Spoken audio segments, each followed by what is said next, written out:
నమస్కారం అండి. ఏం పేరు సార్? నా పేరు శ్రీరామ్ నాగేశ్వరరావు. నేను retired senior deputy general manager BHEL అండి, వికాస్ నగర్. ఇక్కడనే ఇక్కడనే ఉంటున్నాను. 60 సంవత్సరాల నుంచి ఉంటున్నాను.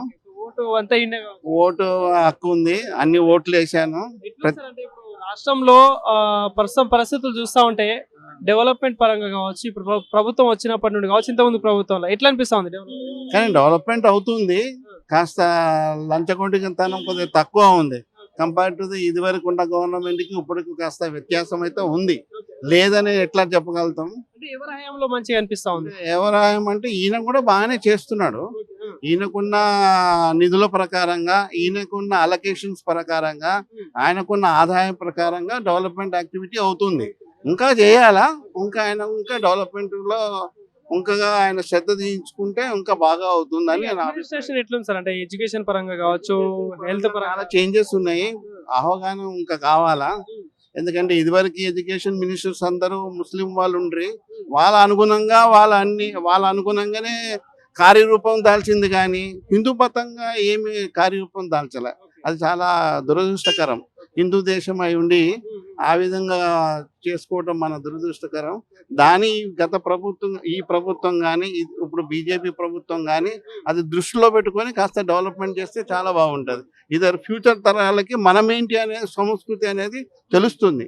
మా యొక్క అభిప్రాయం అది. ఇప్పుడు విద్యాపరంగా, వైద్యం పరంగా చూసుకుంటే రాష్ట్రంలో ఇంకేం నీడ్ ఉంది అసలు? ఇట్లా చేస్తే బాగుంటది అనుకుంటున్నాను. అంటే మాకు అంతగా ఉంది అవగాహన. అంటే ఇప్పుడు వాలంటీర్స్ అనేది ఈచ్ స్టేజ్ లో ఉండాలి.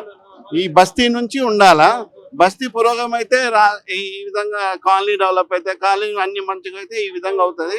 బస్తీ పరంగా అవుతే చాలా బాగానే ఉంటది. ఆ విధంగా చేస్తే బాగుంటుంది. పొలిటికల్ లీడర్స్ అంటే ఓట్ల టైంలోనే వచ్చి ఓట్లు వేసుకుంటారు, కథం అప్పుడు అమాస పుణ్యానికి ఒకసారి వస్తారు. అదే ఈ విధంగా సంస్కృతి మొదటి నుంచి ఉన్నది.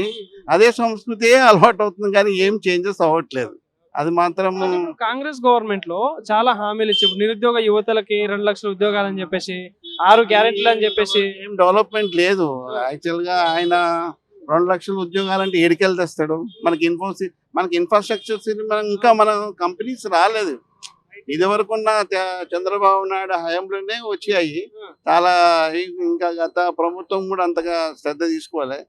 వాళ్ళందరూ డబ్బులు ఇచ్చారు, తాగిచ్చారు, పండుకోమన్నారు, అంతే తప్ప అది ఉద్యోగ పరంగా నిరుద్యోగులకైతే లేదు. చాలా అదృష్టకరం. చాలా ఆలోచించాలి.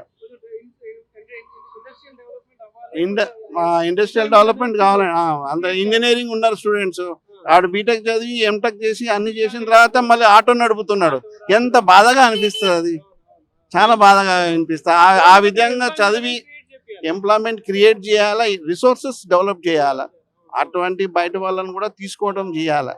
ఇది నాకున్న అంటే రాబోయే రోజులలో GHMC ఎలక్షన్స్ వచ్చే అవకాశాలు ఉన్నాయి కాబట్టి ఎట్లా ఉంటుంది తెలంగాణ రాష్ట్రంలో? ఇప్పుడు ప్రధానంగా కాంగ్రెస్ ఉంది, బీజేపీ ఉంది, BRS ఉంది, జనసేన కూడా వచ్చే అవకాశాలు ఉన్నాయి. జనరల్ గా ఏముంటుందంటే ఏ గవర్నమెంట్ ఉందో GHMCలో అదే గవర్నమెంట్ కి స్కోప్స్ అయితే ఉంటాయి ఎక్కువ.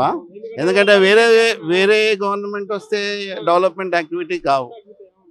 దాని పరంగా కాంగ్రెస్ రావటమే బెటర్. అంటే అవకాశాలు ఎట్లా ఎవరికి ఫేవర్ లో ఉన్నాయి? ఫేవర్ గా కాంగ్రెస్ కే ఉంటాయి. ఇప్పుడు రాబోయే రోజులలో ఇప్పుడు సెంట్రల్ లో బీజేపీ గవర్నమెంట్ ఉంది, ఎట్లా అనిపిస్తా ఉంది? అది ఫ్యూచర్ గా మారుతుంది. అంటే సంఖ్యాబలంగా బీజేపీ పుంజుకుంటుంది, అది డౌట్ లేదు. ఇప్పుడు ఎక్కువ అవుతుంది కాబట్టి ఓవరాల్ గా బీజేపీ ఉంది. నరేంద్ర మోడీ బాగానే చేస్తున్నాడు, కానీ రాష్ట్ర స్థాయిలో కూడా ఆయన శ్రద్ధ తీసుకోవాలంటే కూడా అవసరం. తెలంగాణలో మరి అధికారం తెచ్చే దిశగా ఎవరు ఉన్నారు? అసలు సరైన లీడర్లు ఉన్నారా? సరైన లీడర్లు అంటే ఇప్పుడు ఉన్న వాళ్ళు ఇదివరకు తెలంగాణ పోరాటాల్లో మంచి వాళ్ళు ఉండరు. వాళ్ళు యాక్చువల్ గా ప్రొఫెసర్, అతని పేరు జయశంకర్ గారు ఉండ్రి, ఇంకో అతను కూడా ఉంది. వాళ్ళంతా వెనకబడిపోయారు కదా. గవర్నమెంట్ వచ్చినప్పుడు వాళ్ళని తీసుకోవాలి, వాళ్ళని యాక్టివ్ మెంబర్ గా చేయలే. తెలంగాణ పోరాటంలో ముందంజుండి చాలా ప్రొఫెసర్స్, విద్యావంతులు ఎవరైతే ఉన్నారో బాగా చదువుకున్న వాళ్ళు, వాళ్ళని యాక్టివ్ పార్టిసిపేట్ తీసుకుంటే ముందుకెంత వెళ్తుంది. వాళ్ళ అణిగ తొక్కేస్తే ఏం ఉపయోగం ఉండదు కదా. వాళ్ళకి నాలెడ్జ్ బాగుంటుంది. రాష్ట్ర ప్రభుత్వం ఏమంటా ఉందంటే ఏదైనా అభివృద్ధి చేద్దామన్నా, పథకాలు ఇద్దామన్నా, ఉద్యోగాలు ఇద్దామన్నా రాష్ట్రం దగ్గర బడ్జెట్ లేదని మాట్లాడుతా ఉన్నారు. ఏంటి సార్? నేను అది అంతగా అవగాహన నాకు తక్కువ ఉంది. బట్ నాకు తెలిసిన పరంగా అయితే బడ్జెట్ రూపంగా రావాలి. మనం ఇప్పుడు ఈ కాళేశ్వరం ప్రాజెక్ట్ అనేది చర్చ జరుగుతుంది. ఓకే, ఇంటి మట్టుకు నాకు అవగాహన. ఫైనల్ గా ఒకటే సార్, ఒకటే.